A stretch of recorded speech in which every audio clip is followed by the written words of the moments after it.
long now. It's a weave. You were here. Oh, it is. Because you and I had the same exact issue where you had to cut your hair because it was also fried. Yes. And how... If you leave the bleach in for like just a few seconds too long, there goes your hair. I change every week, right. you know? Yeah, but you don't mind doing that. I went to a wig store to see if I would do it, and it turns out no.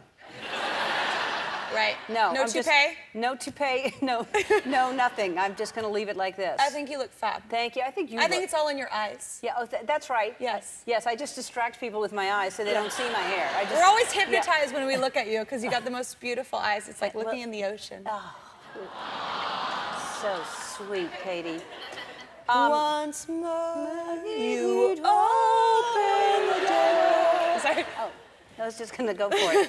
We are back with Katy Perry, and I have to... It's very serious here on the set. Very serious. Yeah. When it's Katy Perry and Ellen, it's so serious. Yeah, serious. So seriously, Katy, I'm very happy that you and Taylor Swift got over your feud.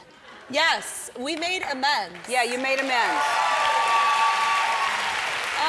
I don't even know what the feud was about. I know there was a feud, and then it was over. It was actually just a misunderstanding, but, you know, we have such big groups of people that like to follow us, and so they kind of started turning against each other a little bit, too, and it was really unfortunate, but we made amends, and I'm all about redemption and forgiveness and for setting an example for those younger people that it can be cool to, you know, ask for forgiveness and, like, confront someone that you may have an issue with or a problem with and talk it out. And what? Cookies. So you sent an olive branch. I sent a literal olive branch to her tour. Right.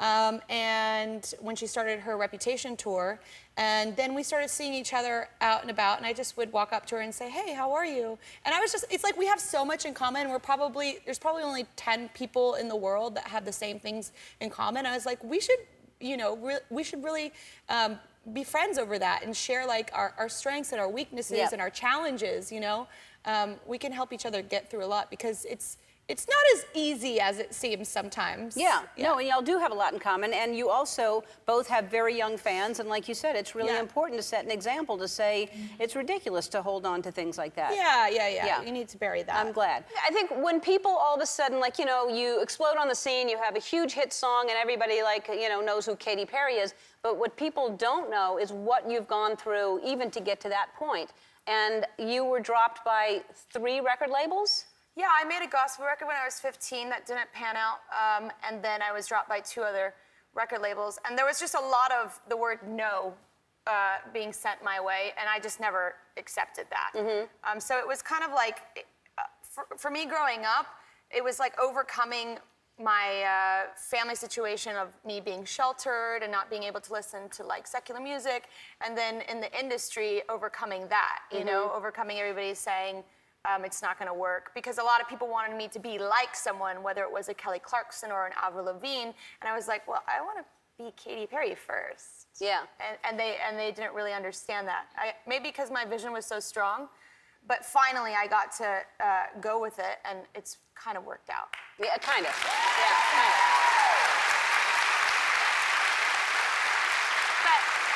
I'm really excited. I'm really, really excited to show this film, and very, very proud of it.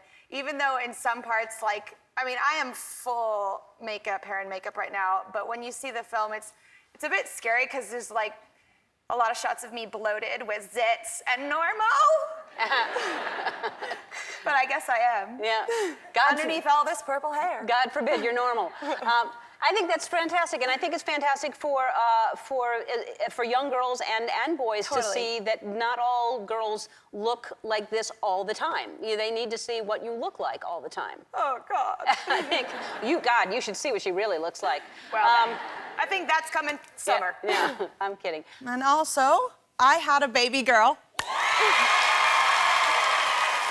Her name is Daisy, and she recently turned 1 year old. I know, it's so sweet. So proud to be her mother. It's an experience unlike any other. How many of you guys are actually moms in the audience?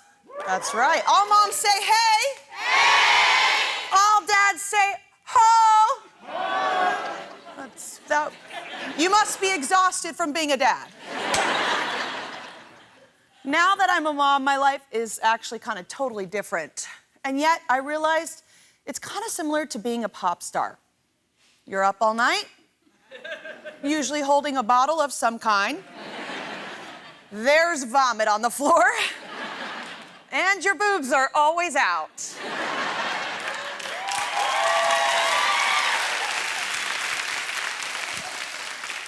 But you know what? You're up all night for different reasons. For instance, if I were to write the song Roar today, it would go a little something like this. You want to hear it? Yeah! Thank you. Hit it, maestro.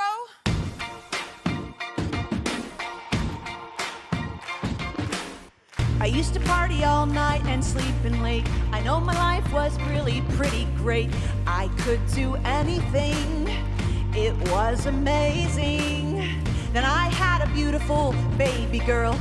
Daisy is the greatest gift in the world. But I went from lots of sleep to not a single wink. I put her down, but she gets up. Still hungry, can't get enough. I hear her voice, I hear her sound. Like thunder gonna shake the ground. I put her down, but she gets up. Once more booby, can't get enough. I hear her voice, I hear that sound.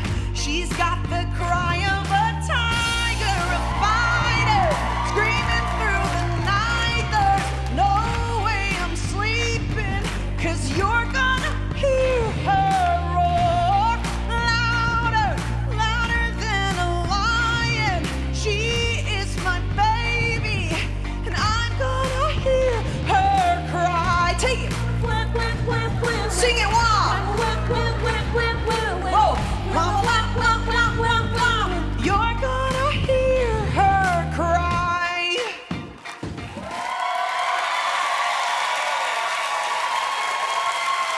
Thank you, mothers. So let's talk about Prism, and I love this CD so very much. It debuted at #1, and what do you think? I think I know what's different, but what do you think is different about this than the last CD?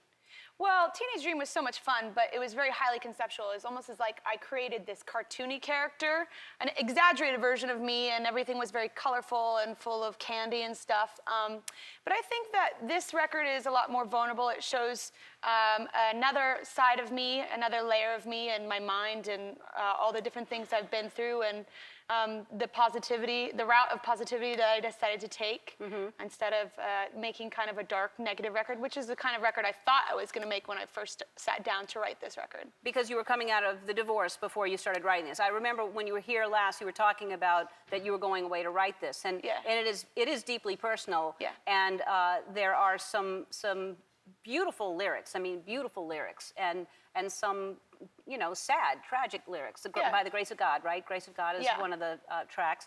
And how is that going to be to sing that live? Well, I mean, the song talks about like the darkest place I was in, but then it also talks about how I found my strength again.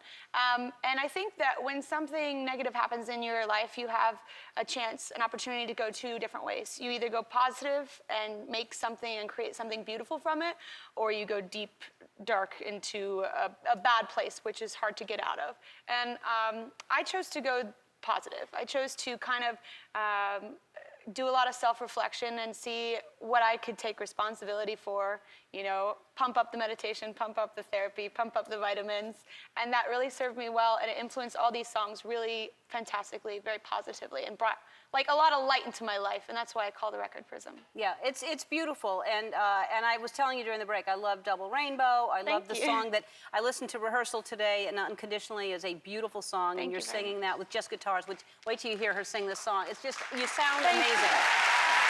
I mean, I love your voice. I really do.